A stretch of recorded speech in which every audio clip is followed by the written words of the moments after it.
অবশেষে দীর্ঘ প্রতীক্ষার পর 22শে জানুয়ারি 2024 সম্পন্ন হলো অযোধ্যার রাম মন্দিরে শ্রী রামের মূর্তিতে ঐতিহাসিক প্রাণ প্রতিষ্ঠা অনুষ্ঠান এবং পুজো। প্রাণ প্রতিষ্ঠা হিন্দু ধর্মের একটি মৌলিক এবং গভীর আধ্যাত্মিক আচার, যাতে বেশ কিছু ধাপ জড়িত থাকে। এই বিশেষ আচারের সূচনা হয় প্রতিমার শুদ্ধি অনুষ্ঠানের মাধ্যমে, যা পরে পবিত্র পোশাক ও অলংকার দ্বারা সজ্জিত করা হয়। এরপরে মন্দিরের গর্ভগৃহে মূর্তিটি স্থাপন করা হয়।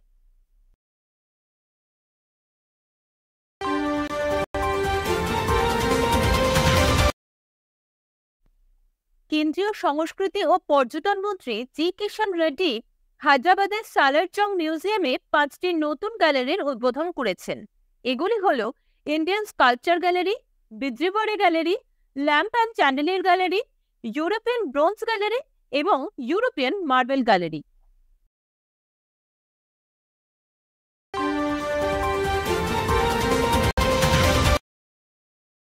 The Union Minister of Ayush and Ports, Shipping and Waterways, Shri Sarbananda Sonowal Ayush Diksha নামে একটি পথপ্রদর্শক সংস্থার ভিত্তিপ্রস্তর স্থাপন করেন, যা ভবিষ্যতের আয়ুষ কর্মচারীদের উন্নয়নে নিবেদিত একটি কেন্দ্র। ভুবনেশ্বরের সেন্ট্রাল আয়ুর্বেদা রিসার্চ ইনস্টিটিউট ক্যাম্পাসে এই অনুষ্ঠানটি অনুষ্ঠিত হয়েছিল।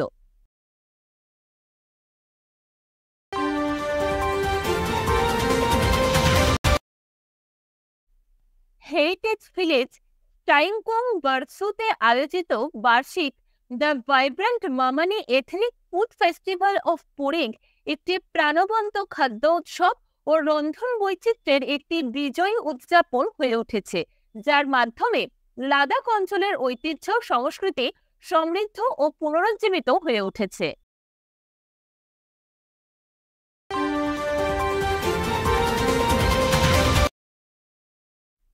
জম্মু ও কাশ্মীরে ক্রমবর্ধমান সন্ত্রাসজনক কর্মকাণ্ডের প্রতিক্রিয়ায় ভারতীয় সেনাবাহিনী চালু করেছে অপারেশন সর্বশক্তি নামে এক কৌশলগত উদ্যোগ, যার লক্ষ্য পাকিস্তানি প্রক্সি টেরোরিস্ট গ্রুপের প্রভাব রোধ করা। কেন্দ্রশাসিত অঞ্চলের পীরপাঞ্জাল পর্বত শ্রেণীর উপর দৃষ্টি নিবদ্ধ করে এই অপারেশনটি সেন্সিটিভ রাজৌরি পুঞ্চ সেক্টরে সক্রিয় সন্ত্রাসীদের নির্মূল করতে চায় এবং পর্বত শ্রেণীর উভয় দিকে সম্মিলিত সন্ত্রাস বিরোধী অভিযান পরিচালনা করতে চায়।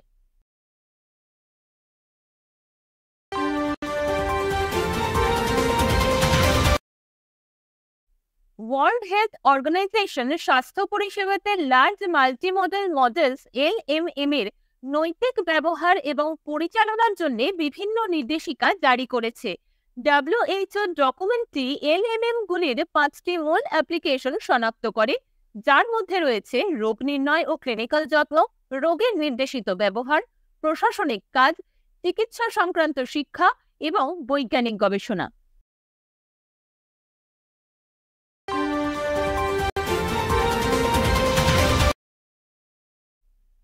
কনজিউমার সার্ভিস রেটিং অফ ডিসকমসের রিপোর্ট অনুযায়ী দিল্লি ও উত্তরপ্রদেশের 4টি বিদ্যুৎ বিতরণ কোম্পানি মোট 65টি ডিসকমসের মধ্যে A+ রেটিং অর্জন করেছে। এর মধ্যে 3টি কোম্পানি দিল্লির। উল্লেখযোগ্য কোম্পানির মধ্যে রয়েছে দিল্লির BSES রাজধানী পাওয়ার লিমিটেড BRPL, BSES যমুনা পাওয়ার লিমিটেড BYPL এবং টাটা পাওয়ার দিল্লি ডিস্ট্রিবিউশন লিমিটেড TPDDL। এছাড়াও উত্তরপ্রদেশে নয়ডা কোম্পানি পাওয়ার লিমিটেড NPCL ও রয়েছে।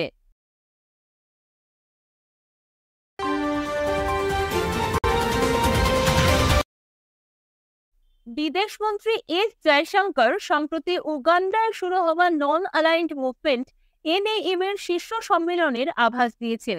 Deepening cooperation for shared global affluence theme নিয়ে এই দুদিনের শীর্ষ সম্মেলনটি 120টিরও বেশি উন্নয়নশীল দেশকে একত্রিত করে, যা অবশ্যই ইতিহাসের এক গুরুত্বপূর্ণ মুহূর্ত।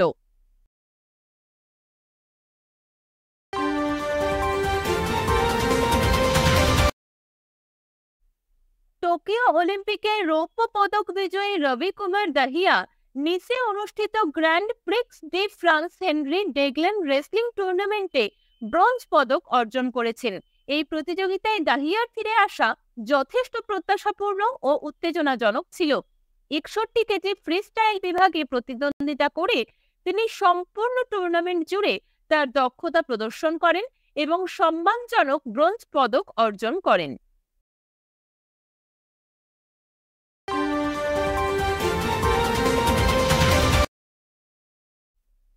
স্পেসএক্স 18 জানুয়ারি 2024 নাসার কেনেডি স্পেস সেন্টার থেকে ইন্টারন্যাশনাল স্পেস স্টেশনে প্রথম তুর্কি মহাকাশচারীর সাথে AX-3 মিশন সফলভাবে চালু করেছে। ফ্রিডম নামে ক্রু ড্রাগন ক্যাপসুলটিকে একটি ফ্যালকন রকেটের ওপর মহাকাশে চালিত করা হয়েছিল, যা হস্টন বেসড অক্সিজেন স্পেস দ্বারা আয়োজিত তৃতীয় মিশনের অংশ।